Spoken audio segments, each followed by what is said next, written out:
श्री प्रेमानंद महागाथा जो जीवन की दिशा बदल दे। अध्याय 4 गुरुदेव की कृपा, शरण और सहचरी भाव की प्राप्ति। हे पूज्य महाराज जी के प्रिय भक्त जनों, अपनी आंखें बंद कीजिए और मेरे साथ उस परम पावन क्षण की कल्पना कीजिए जो आनंद स्वरूप ब्रह्मचारी को प्रेमानंद गोविंद शरण बनाने वाला था।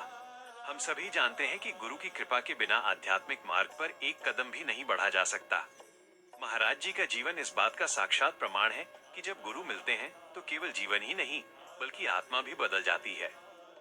सोचिए, वो महान संत जिन्होंने काशी में कठोर तप करके वैराग्य की शक्ति प्राप्त की, वो अब रास लीला देखकर वृंदावन आ गए थे।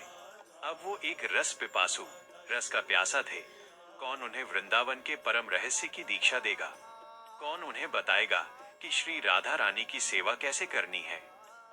तो आइए अब हम प्रवेश करते हैं प्रेम और समर्पण के उस उच्चतम शिखर पर। दमदार आवाज में सुनिए। वृंदावन आने के बाद स्वामी आनंद आश्रम का पहला परिचय श्री राधा वल्लभ मंदिर से हुआ। इस मंदिर के माधुर्य और प्रेम भाव ने उनके कठोर वैराग्य को पिघलाना शुरू कर दिया। यहाँ एक गोस्वामी जी ने उन्हें राधा वल्लभ संप्रदाय के शरणागति मंत्र की दीक्षा दी।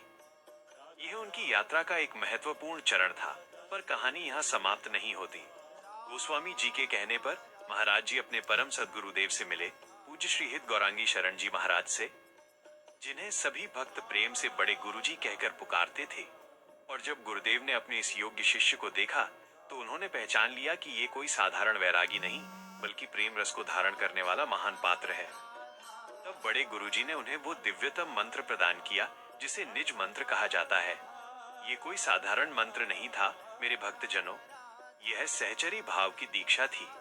सहचरी भाव का अर्थ है स्वयं को श्री राधा रानी की सखी मानकर नित्य विहार के शाश्वत प्रेम में सेवा करना। सोचिए, कहाँ काशी का कठोर वैरागी जिसने देह को त्याग दिया था, और कहाँ अब वृंदावन का रसिक संत जो अपने गुरुदेव की कृपा से श्री राधा रानी की अंतरंग सेवा में लीन हो गया। इसी क्षण उनका पुराना नाम, उनका पुराना जीवन, सब कुछ विलीन हो गया।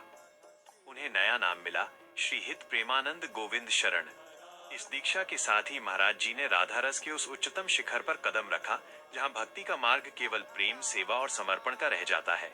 अब उनका उद्देश्य केवल एक था, नित्य निरंतर अपने सद्गुरुदेव की आज्ञा का पालन करते हुए श्री राधा रानी के प्रेम में लीन रहना। हे पूज्य महाराज जी के प्रिय भक्त जनों, गुरु की कृपा से उन्हें प्रेम रस तो मिल गया, लेकिन क्या अब उनका जीवन सरल हो जाएगा? नहीं। अगले अध्याय में हम देखेंगे कि इस दिव्य प्रेम को पाने के बाद भी उन्हें वृंदावन में सेवा और संघर्ष के कौन से कठिन रास्ते पार करने पड़े। श्री हित राधा केली कुंज आश्रम की नींव कैसे पड़ी और किस लिए महाराज जी ने भक्तों से दूरी बनाए रखी, उस अद्भुत संघर्ष और सेवा की कहानी जानने के लिए अगले अध्याय में हमारे साथ बने रहिए, जिसमें हम सुनेंगे सेवा और संघर्ष का वृंद केली कुंज। अगर पूज्य महाराज जी की दिव्य वाणी ने आपके हृदय को छुआ हो तो प्रेम भाव से कमेंट बॉक्स में जय जय श्री राधे अवश्य लिखें। आपका एक एक नाम जप इस प्रेम मार्ग को और प्रकाशित करेगा। यह महागाथा यहीं समाप्त नहीं होती, ये तो आपके जीवन में प्रेम और नियम की शुरुआत है।